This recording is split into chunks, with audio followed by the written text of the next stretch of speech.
اعوذ باللہ السمیع العلیم من الشیطان الرجیم من ہمزہ ونفخہ ونفثہ۔ سورہ بقرہ کی آیت نمبر 221 میں اللہ رب العالمین فرماتا ہے، اور اے ایمان والوں، مشرک عورتوں سے جب تک وہ ایمان نہ لائیں نکاح نہ کرو۔ مشرک عورتوں سے تو مومن لونڈی بہتر ہے، خواہ وہ مشرک عورت تمہیں اچھی ہی کیوں نہ معلوم ہو۔ اور اے ایمان والوں، مشرک مردوں سے مومن عورتوں کا نکاح نہ کرو جب تک وہ ایمان نہ لائیں۔ مشرک مردوں سے تو مومن غلام بہتر ہے، اگرچہ وہ مشرک مرد تمہیں اچھا ہی کیوں نہ معلوم ہو۔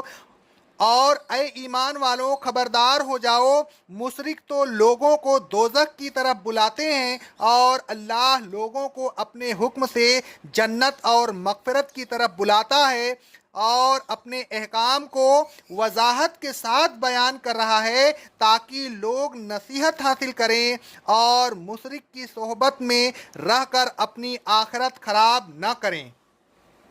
اس آیت میں اللہ تبارک و تعالی نے مومن مردوں پر مشرک عورتیں حرام کر دیں اور مومن عورتوں کو مشرک مردوں پر حرام کر دیا۔ اللہ تبارک و تعالی نے فرمایا، مومن لونڈی آزاد مشرک عورت سے بہتر ہے، اور مومن غلام آزاد مشرک مرد سے بہتر ہے، اگرچہ مال اور دولت، حسب و نسب، حسن و جمال کے لحاظ سے مشرک مرد یا عورت اچھی ہی کیوں نہ معلوم ہو۔ ان کی یہ دولت، حسب اور جمال عارضی اور فانی ہے، ان کا فائدہ بھی عارضی اور فانی ہے، یہ چیزیں آخرت میں کام آنے والی نہیں۔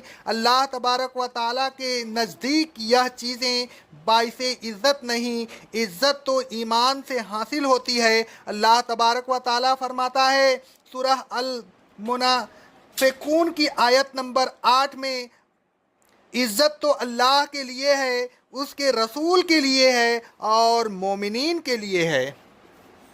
رسول اللہ صلی اللہ علیہ وسلم فرماتے ہیں، صحیح بخاری اور صحیح مسلم کی حدیث ہے، عورت سے 4 باتوں کی وجہ سے نکاح کیا جاتا ہے، اس کی مال کی وجہ سے، اس کے حسب و نسب کی وجہ سے، اس کے حسن کی وجہ سے اور اس کے دین کی وجہ سے۔ تمہارے ہاتھ خاک آلودہ ہوں، دیندار عورت کو حاصل کرو۔ حضرت سہیل رضی اللہ تعالیٰ عنہ کہتے ہیں، صحیح بخاری کی حدیث ہے، ایک شخص رسول اللہ صلی اللہ علیہ وسلم کے سامنے سے گزرا۔ رسول اللہ صلی اللہ علیہ وسلم نے فرمایا، اس شخص کے متعلق تم کیا کہتے ہو؟ لوگوں نے کہا، یہ اس قابل ہے کہ اگر کہیں منگنی بھیجے تو اس کا نکاح کر دیا جائے، اگر سفارش کرے تو اس کی سفارش قبول کی جائے، اور اگر بات کرے تو اس کی بات سنی جائے۔ رسول اللہ صلی اللہ علیہ وسلم خاموش ہو گئے۔ تھوڑی دیر میں فقراء مسلمین میں سے ایک شخص آپ کے سامنے سے گزرا۔ آپ نے فرمایا، اس شخص کے متعلق کیا کہتے ہو؟ لوگوں نے کہا، یہ اس قابل ہے کہ اگر منگنی بھیجے تو اس سے نکاح نہ کیا جائے، اگر سفارش کرے تو اس کی سفارش قبول نہ کی جائے، اور اگر بات کرے تو کوئی اس کی بات نہ سنے۔ رسول اللہ صلی اللہ علیہ وسلم نے فرمایا، اس جیسے آدمی اتنے ہوں کہ ان سے زمین بھر جائے تو یہ شخص ان سب سے بہتر ہے۔ پھر فرمایا اللہ تبارک و تعالیٰ نے، اولئک یدعون الی النار، یہ مشرک مرد عورتوں دوزخ کی طرف بلاتے ہیں اور بلائیں گے، ان کی صحبت سے نقصان پہنچے گا۔ صحبت اچھی ہو یا بری، ضرور اثر اندوز ہوتی ہے۔ رسول اللہ صلی اللہ علیہ وسلم فرماتے ہیں، صحیح بخاری کی اور صحیح مسلم کی حدیث ہے، اچھے اور برے ہم نسیم کی مثال مشک والے اور بھٹی دھندلے والے جیسی ہیں۔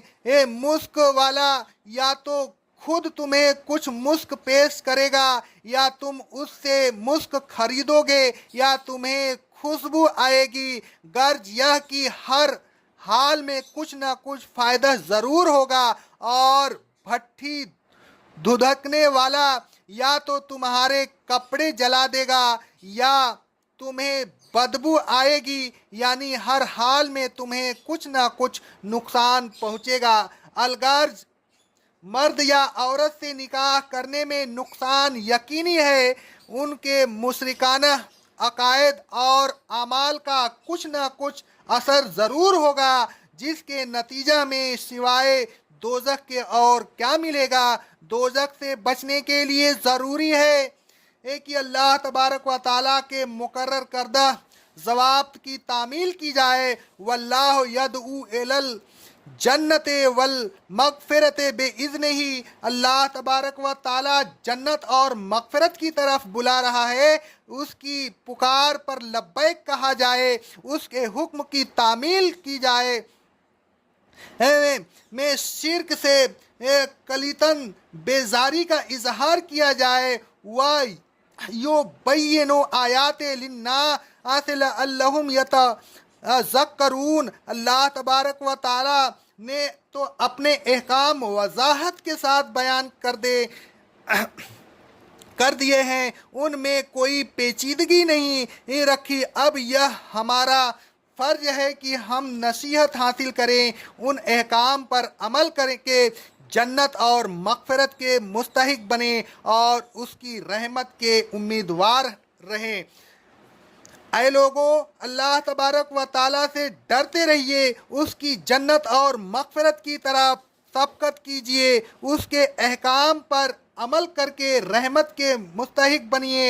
مشرک مرد یا عورت سے قطعاً نکاح نہ کیجیے، مشرک خواہ کسی قسم کا بھی ہو، اس سے نکاح کرنے کو حرام سمجھیے۔ اقول قولی ھذا استغفر اللہ استغفر اللہ استغفر اللہ۔